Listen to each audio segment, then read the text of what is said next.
Keith and fellow professionals. It's a privilege to be here. Actually, it's like a reunion for the HR community. And I was telling Keith that in India, the HR community is pretty well networked. Actually, we call it a HR mafia. So you have to be very careful when you are here.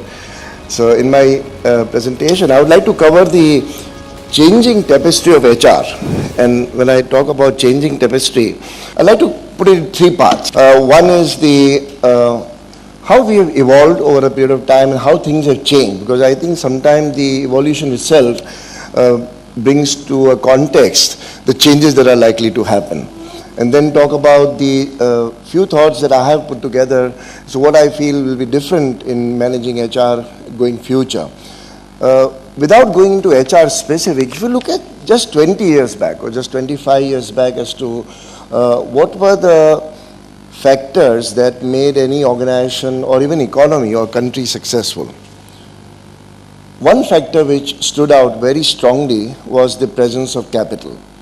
So we go back 20-25 years.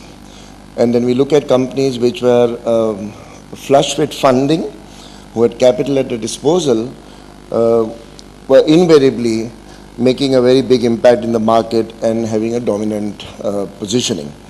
Because capital was scarce, and those organizations which had capital at their disposal leveraged it to their full advantage. The second advantage was the availability of technology. Unlike later on, technology was not easily available.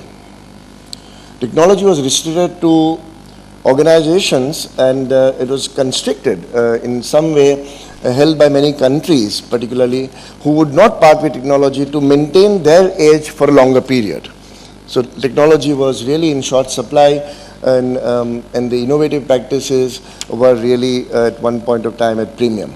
I remember my days in Unilever in '77 when Mr. George Fernandez in his very wise wisdom move asked Coca-Cola and Unilever and all multinationals to sort of divest below 51% shareholding.